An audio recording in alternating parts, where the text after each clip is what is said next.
good evening. I'm Lisa Groom. This is the CBC Evening News. Finance Minister Chris Sinclair has dismissed suggestions of any cuts to the gratuities of public servants in Barbados. He said he's heard the rumor and that several ministers and the Prime Minister have been questioned by Barbadians about it. But he said it's untrue, adding that the pensions and gratuities form part of the property of public servants.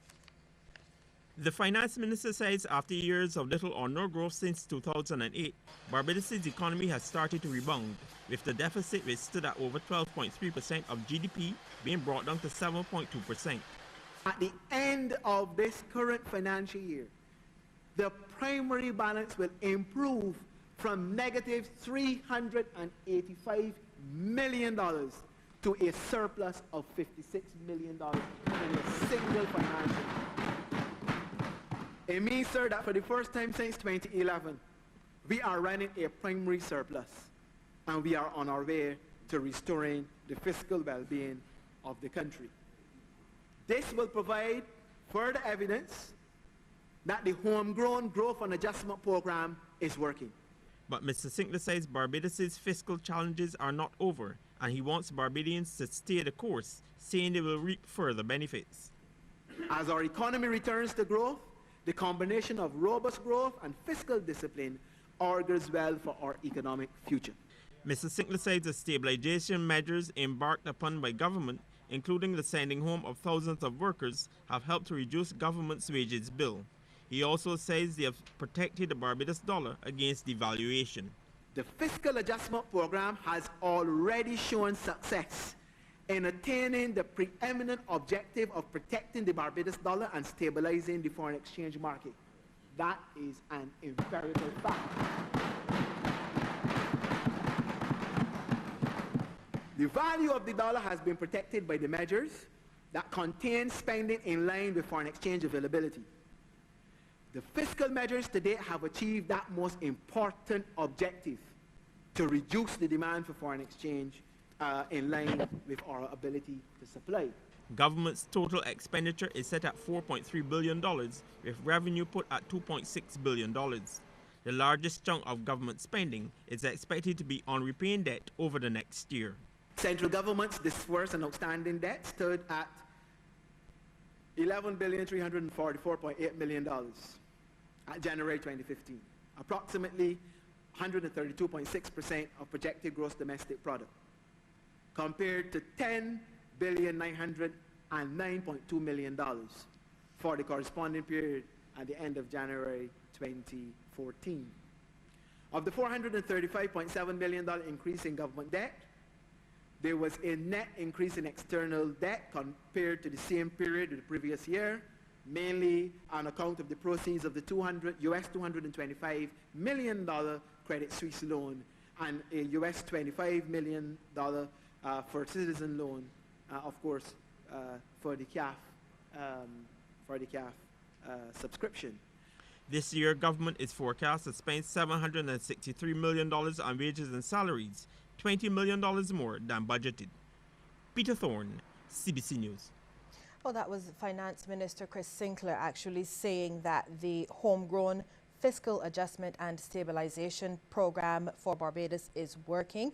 He says the economy is returning to growth. He also said that the sacrifices that Barbadians have made have not been in vain.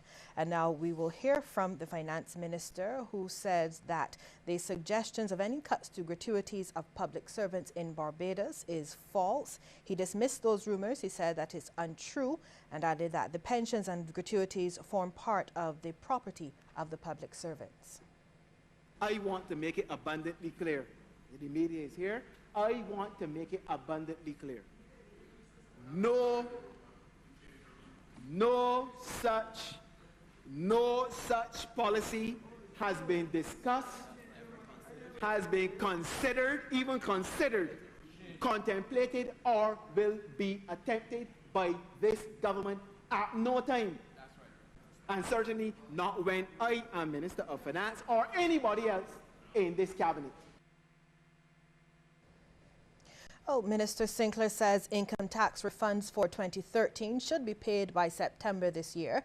He says government is putting the finishing touches on a plan to pay 85% of them within the next few months. Currently around 47,000 such claims, and we expect that by the end of June, July, we should be able to satisfy more than 37,000 of these, while the remainder will be done before, of course, September 2015. We equally expect that practically all of our corporation tax refunds should be completed by the same date. Opposition leader Mia Mottley says the stabilization measures adopted by the DLP administration have not done anything to correct the fiscal issues facing the country. Ms. Mottley, in her reply to Finance Minister Chris Sinclair, says the country is in a worse position than before the measures were implemented. She also questioned the purpose of the estimates debate every year. Lisa Lord reports. Opposition leader Mia Mottley says the stabilization measures, which were announced in August 2013, should have ended this month. She says the foreign reserves are now $100 million less than before those measures were taken, and she says the deficit is also twice as bad. So you borrowed $450 million and you're still down another $100 million, meaning that without the borrowing, you would have been reporting to this House today that you are less than $600 million in reserves. But the program has stabilized. The opposition leader says government continues to rack up billions of dollars in debt with no clear indication of how this will be paid. Ms. Mottley says this has occurred because government has been borrowing $15 million a week over the last 7 years with nothing to show for it. That is what $6.5 billion means. When we raised debt in the Barbados Labour Party between 1994 and 2007 by $2.8 billion, you got all kinds of improvements, a Hilton Hotel. You got expansions at the port and refurbishments there, the airport. You got schools built. You got all kinds of things to show. And if we were to take their numbers, with a Sam Lord's Hotel, with that kind of debt, for 25% of that debt, this government should have been showing us at least 5 300-room hotels for a quarter of the debt that it has racked up in the last 7 years. According to Ms. Mottley, Barbadians and companies continue to wait on refunds but cannot receive them because the government has no money. The government has no money because whether it likes it or not, and however much it wants to talk about primary surplus, it has a duty to pay the interest that it incurs. Because if it doesn't pay the interest, it goes into debt default. The opposition leader says she wants to know the point of having estimates when provisions for critical services are not being allocated adequately. An exercise in folly. An exercise in fiction. Another year again. Only for the targets to be missed another year again. Only to be able to call off a few projects and make it sound good another year again. Ms. Mottley called on the finance minister and the government to stop the bleeding and fix the problems facing the country and Barbadians urgently. Lisa Lord, CBC News. Thanks, Lisa. Well, opposition leader Mia Mottley says government's allocation of $150 million to the Queen Elizabeth Hospital is not good enough. She says the primary health care institution needs a minimum of $180 million in order to meet the needs of the public. Ms. Mottley says at the moment, pharmaceutical companies, which were promised to be paid the debt owed by the QEH up to last November, are yet to receive money. She says 6 of those companies, some of which were owed from as far back as 2012, have recently written the management of the hospital. Ms. Mottley says the companies have now put a 50-50 system in place to deal with all future transactions. Up until yesterday, they supplied the hospital whatever drugs or supplies they needed once cash was paid, in spite of the old debt. As of yesterday, these people have put the government on notice that they need all of the cash for what you are currently ordering and an equivalent amount towards the old debt in order for you to be able to get supplies at the Queen Elizabeth Hospital in this country. Now you would understand why I say that what is the point of these estimates? Ms. Motley also says tourism receipts are down despite claims of an increase in arrivals. Tourism receipts are down last year to 1.89 billion from 1.927 billion. May only be 40 million down, but it is down. And we are saying that it's no sense. I am glad that you are seeing more visitors. But what we want to see is more people employed in the sector, more earnings from the sector, and an increase in our reserves. When we start to see those three things, then we will join you in being able to say that the tourism sector is on a sustainable rebound. Well, there's a prediction that in about 2 years, there could be a resurgence of economic activity in Speightstown.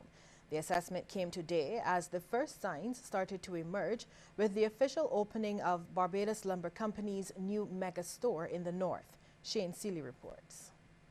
Scores of people flooded the spanking new facility, which the Barbados Lumber Company now calls home in Speightstown. And with a number of multi-million-dollar developments now well underway in and around the area, the Chief Executive Officer of Republic Bank Barbados Limited, Ian D'Souza, expects that things will pick up in 2 years' time. With activity expected to commence in the redevelopment of the former Almond Beach Village Resort somewhere around 2016, this will be an amazing fillip to economic activity in Speightstown. The Barbados Lumber Company can expect to benefit tremendously from that project. Think of it: Port Ferdinand, Port St. Charles, the new Almond, construction, employment, small business opportunity, and a plethora of events such as the National Cultural Foundation's Pan in 2 cities, along with other activities that will bring people to Speightstown. I am confident that in just about 2 years, Speightstown will be quite a place to be. Now, the Industry Minister, Donville Innes, says there's a need to reshape the image of Speightstown from that of a sleepy fishing village. That's why he's calling for talks with business owners and operators in Speightstown to discuss the best way forward to spark fresh economic activity and how government can help. It is for you, the entrepreneurs in Speightstown, to determine what it takes to bring and keep this town alive. It is for government to create the enabling environment for you to achieve your goals. So I urge you to let us have a conversation around such, as I pledge resources of my ministry to expand the business options in the north of our island.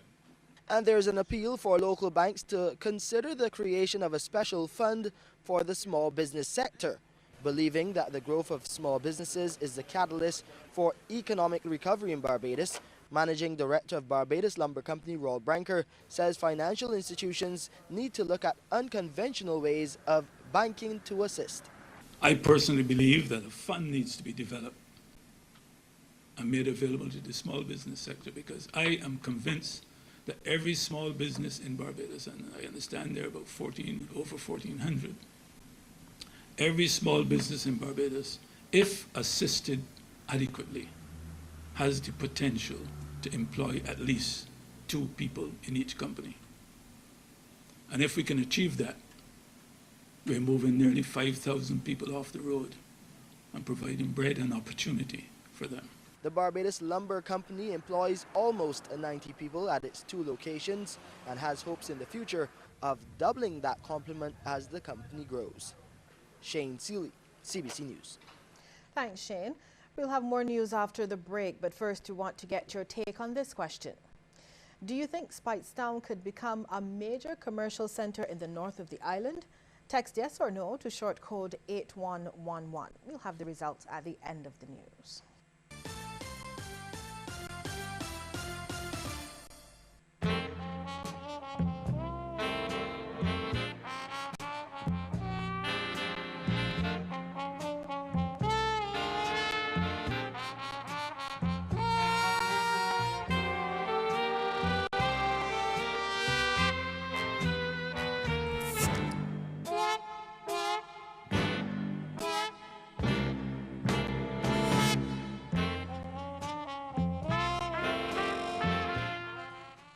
I am Red Plastic Bag.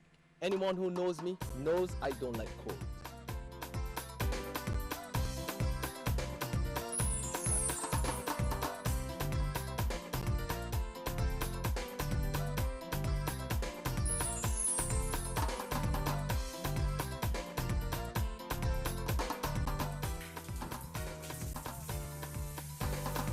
Sunshine reigns in my country. I love it. Get ready to embrace the pace at the 98.1 The One Socatology, Saturday, March 28th at the Arena at Kensington Oval, featuring the 2015 Groovy Soca King Ola Tunji, the Asylum Vikings Bungie Garland and Fayan Lions, Kerwin Dubois, Lyrical, Benjai, Porgy and Murder, Lil Rick, Bada Fox, and much more. Log on to www.socatology.com for more details. You could be one of 30 persons to win tickets to Socatology when you text Embrace the Pace to short code 9811, 98.1 The One, and CBC Socaholics, proud sponsors of Socatology 2015.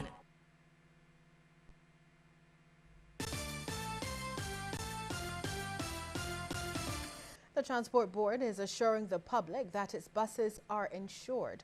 This follows concerns expressed by some people about whether or not the vehicles are insured and related questions about the safety of passengers.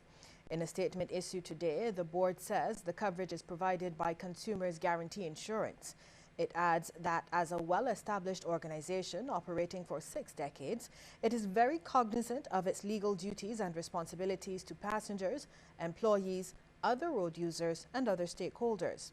The board is also reassuring the public that the safety of its passengers is of paramount importance. The National Union of Public Workers is advising staff of the Customs and Excise Department not to sign on to work under the Barbados Revenue Authority. This as the proposed date for transition looms. According to the union, that date is April 1st to July 1st this year. In a release, the NUPW said it has a series of meetings planned with the Ministry of Finance and other stakeholders to address the issue. The BRA has been set up as the agency responsible for collection of all government revenue.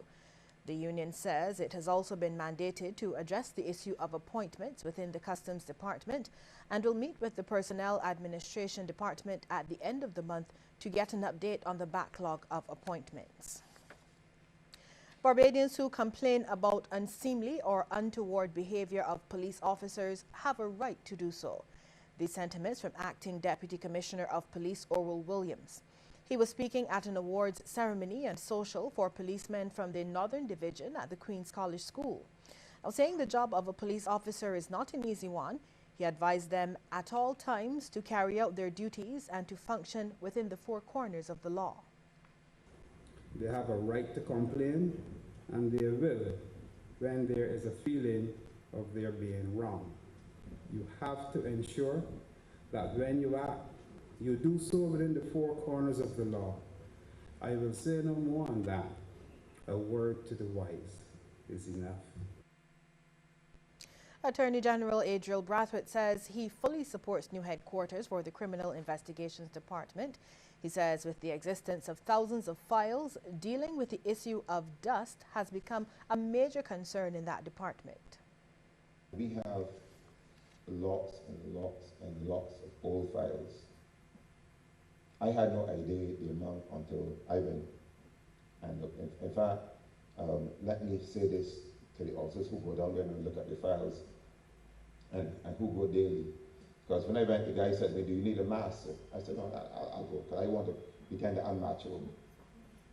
And when I went in the muck of dust, except that these guys go down into it on a daily basis, I want to signal my appreciation for their efforts. I saw a memo that said that we need to move our files so that the CID can move into, so we can begin construction of new facilities for the CID. Roman Catholic cleric Monsignor Vincent says an unhappy worker can never be a productive worker, and he wants managers and representatives of employees to listen to their concerns and trials to overcome these challenges. Monsignor Vincent also wants trade unions to help workers to prepare for retirement while ensuring they are properly compensated for their labor. The cleric also suggests May be observed as Family Month in Barbados, saying the issue of family must be put firmly back on the front burner. He made the comments at the St. Patrick's Roman Catholic Cathedral at a service marking the start of Public Workers Week. There are many diligent workers, hard-working people in the civil service, and we should not therefore throw them all into the same pot. But their happiness is important. So your concern must also extend to the family. The family is important. Government is giving further commitment of support to the American University of Barbados. Parliamentary Secretary in the Ministry of Education, Senator Harry Husbands, says government will do everything in its power to encourage the further expansion and development of the institution. I think that we intend to use the opportunity to leverage Barbados's competitive advantage in the area of education to assist in the expansion of the American University and to encourage similar institutions to come to Barbados. Senator Husbands was speaking during the second annual Student Award ceremony at the weekend. Chief Executive Officer and Director of the School of Medicine, Dr. Gurmohan Brar, says it was an occasion for lecturers to recognize the achievements of students at the institution. It is very comforting to witness firsthand the enormous energies you have invested in your studies as we, as the institution, have taken note and used these annual award ceremonies to show our appreciation to your hard work and perseverance. You embody, each in your specific way, what we need in today's world to foster sustainable and inclusive growth, great skills, fresh ideas, real vision combined with hard work and dedication to the craft. Still to come, a look at some of the stories making headlines across the region. But first, a reminder that we want to hear from you on this question. Do you think Speightstown could become a major commercial center in the north of the island? Text yes or no to short code 8111. We'll have the results for you at the end of the news. And remember,